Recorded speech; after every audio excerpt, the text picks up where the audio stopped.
कसं काय मंडळी, ठरलं तर मग या मालिकेच्या आजच्या बुधवार 12 मार्चच्या एपिसोडमध्ये काय घडलं ते आज आपण पाहूया. तर प्रियाला सुभेदारांची सून बनण्याची खूप घाई झाली आहे. कधी मी त्या घरात येते आणि सुभेदारांच्या तिजोरीच्या किल्ल्या माझ्या खिशात असतात यासाठी ती खूप आसुसलेली आहे. त्यामुळे तिने अश्विनला गायला लावलंय आणि अश्विनसारखा महामूर्ख मुलगा तर आजपर्यंत आपण कुणीही पाहिला नसेल. अश्विनसुद्धा तिच्या प्रेमात वेडा झालाय. त्यामुळे प्रिया ही अश्विनच्या हॉस्पिटलमध्ये पोहोचली आणि त्याला म्हणाली की जर तुला माझ्याशी लग्न करायचं असेल तर तू तुझ्या घरच्यांना का सांगत नाहीयेस. परंतु अश्विन मात्र चांगलाच घाबरलाय. घरच्यांना कसं सांगायचं की कालपर्यंत जी तन्वी आपल्या मोठ्या भावावर अर्जुनवर प्रेम करायची, त्याच्याशी लग्न करण्यासाठी मरत होती, ती आता माझ्यावर प्रेम करायला लागली आहे आणि मला तिच्याशी लग्न करायचंय. त्यामुळे त्याची द्विधा मनस्थिती झाली आहे. तर प्रिया मात्र मनातल्या मनात विचार करते, काय महामूर्ख मुलगा आहे, मंद मुलगा आहे. पहा तुझ्या भावाकडे, तो अर्जुन कसा घरच्यांच्या नाकावर टिचून सायलीला बायको म्हणून घरात घेऊन आला आणि तुला एवढं सुद्धा सांगायला जमत नाहीये, असं म्हणून ती मनातल्या मनात अश्विनवर खूप चिडते. तर इकडे सायली आणि अर्जुन हे वेगळ्याच मिशनवर असतात. त्यांना विलासची बेल कुणी केली, त्याला जेलमधून कुणी सोडवलं हे शोधायचं असतं. तर रमाकांत देशमुख नावाचा एक माणूस त्याची बेल द्यायला आला होता हे त्यांना समजतं. परंतु रमाकांत देशमुख नेमका कोण होता त्याच्याबद्दल कोणतीच माहिती त्यांना पोलीस स्टेशनमध्ये जेलमध्ये सापडत नाही. त्यामुळे हे दोघं त्याचाच विचार करत असतात. तेव्हा अर्जुन सायलीला म्हणतो, चला आपण ऑफिसमध्ये जाऊया. तर सायली म्हणते, वकील साहेब, मी तुमची केस पार्टनर असले तरी माझ्यावर घरच्या सुद्धा जबाबदाऱ्या आहेत, माझ्यावर किचनच्या जबाबदाऱ्या आहेत. त्यामुळे आता मला घरी जावं लागेल. मी तुमच्यासाठी डबा पाठवते, तेवढा खाऊन घ्या. अर्जुन म्हणतो, पण मला नेहमी हीच काळजी वाटत असते की अश्विन तुम्हाला काहीतरी वाकडं बोलला असेल, मम्मा तुम्हाला काहीतरी बोलली असेल. सायली त्याला समजावून सांगते, काहीही बोलू देत, आपण नाही लक्ष द्यायचं. आज त्यांचा गैरसमज झालाय, पण उद्या तो दूर झाल्यावर तेच माझ्यावर भरभरून प्रेम करतील. अर्जुनला ही गोष्ट पटते आणि दोघेही आपापल्या ठिकाणी जायला निघतात.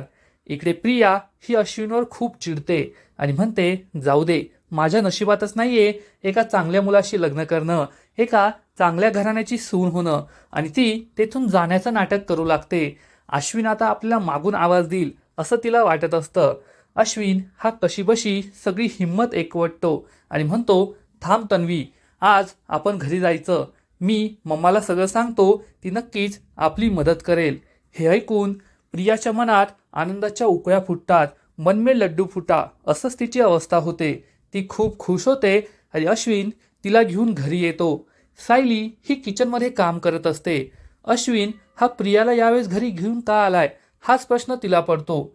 तर अश्विन प्रियाला म्हणतो, तू येथे थांब, मम्मा रूममध्ये असेल, मी पाहून येतो. तो कल्पनाच्या रूममध्ये जातो. तर प्रिया ही सायलीजवळ येते आणि सायलीला म्हणते, आत्ता माझ्या लक्षात आलं की या घरात आता किचनच्या वेळा वेगवेगळ्या आहेत ना.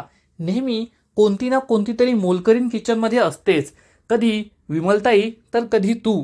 सायलीला खूप राग येतो आणि ती प्रियाला चांगलंच सुनावते आणि म्हणते, विमलताई किंवा मला मोलकरीण म्हणणं ही तुझी मानसिकता दर्शवते, कारण त्या मोलकरीण नाही आहेत. विमलताईसारख्या काम करणाऱ्या मदतनीसांमुळे अनेक घरं चालतात, अनेक घरातील स्त्रिया माणसं बाहेर जाऊन आपलं काम करू शकतात, घराला चांगल्या प्रकारे सांभाळू शकतात आणि त्यांचं काम हे खूप वरच्या दर्जाचं आहे.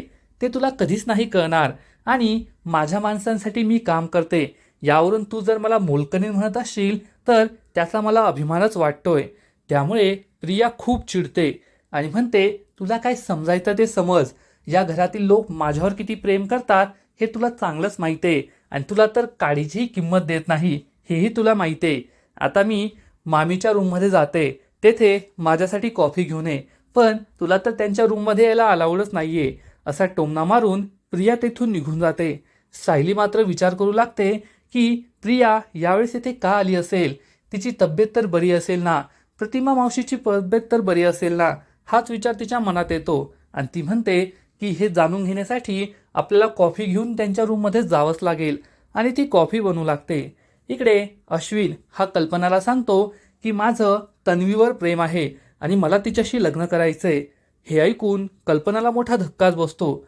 तर इकडे सायली त्यांच्यासाठी कॉफी बनवत असते. त्यानंतर कल्पना ही अश्विनला विचारते, हा विचार तुझ्या मनात कसा आला? तर अश्विन म्हणतो, मम्मा तुला माहिती आहे ना की प्रिया तन्वी ही किती चांगली मुलगी आहे आणि तिच्याबरोबर जे काही घडलं ते खूप चुकीचं घडलं. तिला सुखाने आनंदाने जगण्याचा अधिकार नाहीये का? आणि माझ्यासारख्या चांगल्या मुलाशी तिचं लग्न झालं तर तिचं आयुष्य सुधारेलच. कल्पना मग तन्वीजवळ येते आणि तिला विचारते, कालपर्यंत तर तू अर्जुनवर प्रेम करायची, मग तू या लग्नासाठी कशी काय तयार झाली?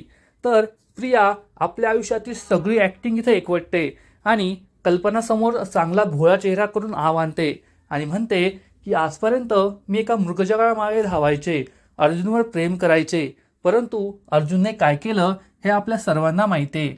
आणि अश्विनसारख्या चांगल्या मुलाने मला या वाईट काळात साथ दिली, मला या संकटातून या दुःखातून बाहेर पडण्यास मदत केली आणि त्याच्याशी लग्न केलं तर मी नक्की सुखी होईल आणि या घराला सुद्धा माझी गरज आहेच ना. हे ऐकून कल्पनाला खूप आनंद होतो आणि कल्पना या दोघांच्या लग्नासाठी तयार होते. तर इकडे सायली ही कॉफी घेऊन दरवाजाच्या बाहेर उभी असते. जवळपास 5 मिनिटं आतमध्ये जाऊ की नको, काही ऐकू की नको हाच विचार तिच्या मनात असतो. परंतु आपली साधी भोळी हिरोईन मात्र दरवाजाच्या आतमध्ये जाऊ शकत नाही आणि फक्त दरवाजाच्या बाहेर उभं राहून सुद्धा तिला आतमधील काहीच ऐकू येत नाही. प्रिया ही जेव्हा दरवाजाच्या बाहेर असते आणि आतमध्ये कुणी काही बोलत असतं तेव्हा तिला मात्र स्पष्टपणे सगळं ऐकू येतं. दरवाजाच्या 1 किलोमीटर बाहेर असली तरी तिला ऐकू येईल, परंतु सायलीला मात्र असं काहीही ऐकू येत नाही. ती कशीबशी दरवाजा उघडते तर कल्पना तिच्यावर चांगलीच ओरडते आणि म्हणते, दरवाजावर नॉक करायचं एवढाही सेन्स नाहीये का तुला? आत्ताच्या आत्ता निक इथून, मला आवाज नको वाढवायला लावू. आणि तिचा हा अपमान पाहून प्रियाला मात्र खूप आनंद होतो. सायली ही तोंड पाडून तेथून निघून जाते. तर इकडे अर्जुन आणि चैतन्य हे दोघे त्यांच्या ऑफिसमध्ये बसलेले असतात. रमाकांत देशमुख नेमका कोण आहे हे ते शोधत असतात. चैतन्य सोशल मीडियावरही शोधतो पण त्याला मात्र काहीच माहिती सापडत नाही. तेवढ्यात सायली अर्जुनला फोन करून सांगते की प्रिया ही अश्विन भाऊजींबरोबर घरी आली आहे, काय नक्की मॅटर असेल तेच कळत नाहीये. तर अर्जुन तिला समजावून सांगतो, काही नसेल, तिला तुला टोमणे द्यायचे असतील, आपल्या घरामध्ये येण्याचं काही ना काहीतरी बहाणा ती शोधत असते. अश्विन तिला भेटला असेल आणि ती त्याला घेऊन घरी आली असेल, तू नको टेन्शन घेऊ. त्याच वेळेस सायली ही अर्जुनला विचारते, मी तुमच्यासाठी छान डबा दिला होता, जेवण केलं का? पण अर्जुन तिला खोटं सांगतो, हो मी जेवण केलंय. सायली त्याला विचारते, मग कोणती भाजी खाल्ली सांगा बरं? परंतु अर्जुनने डबा खाल्लेलाच नसतो, त्यामुळे त्याची चांगलीच तारांबळ उडते. तो चैतन्यला डबा उघडायला सांगतो, परंतु तोपर्यंत सायली त्याची चांगलीच उलट तपासणी घेते.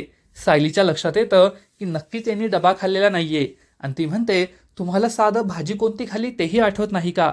आज मी तुमच्यासाठी वांग्याची भाजी दिली होती. तर अर्जुन म्हणतो, हो खूप चांगली भाजी होती, मी तर बोटं चाटून पुसून खाल्ली.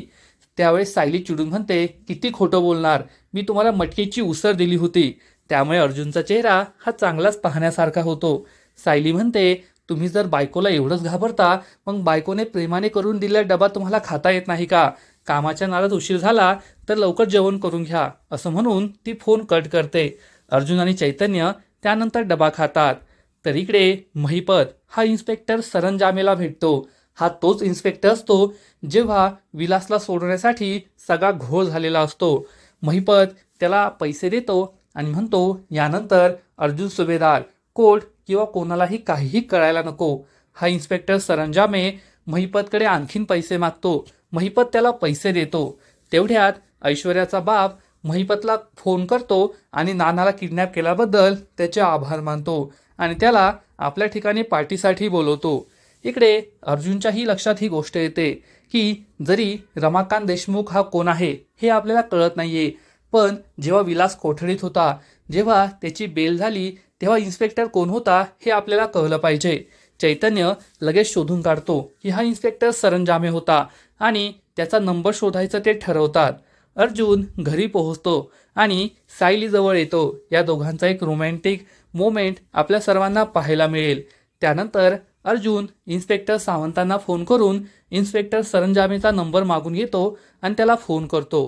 पुढील एपिसोडमध्ये आपण पाहू की अर्जुन आणि चैतन्य इन्स्पेक्टर सरंजामेला भेटतील. तेव्हा इन्स्पेक्टर सरंजामे आपण धुतल्या तांदळासारखे आहोत, खूप इमानदार इन्स्पेक्टर आहोत हे त्यांना दाखवण्याचा प्रयत्न करेल. परंतु त्याच वेळेस महिपतचा माणूस त्याच्यासाठी पैसे घेऊन येणार. मग अर्जुनला त्याचा खरा चेहरा कळणार का हे तर पुढील एपिसोडमध्ये कळेलच. परंतु तोपर्यंत ठरलं तर मग या मालिकेचे असेच नवीन नवीन एपिसोड सर्वात आधी जाणून घेण्यासाठी व्हिडिओला लाईक करा, शेअर करा आणि चॅनलला सबस्क्राईब करायला विसरू नका. खूप खूप धन्यवाद. कसं काय मंडळी, ठरलं तर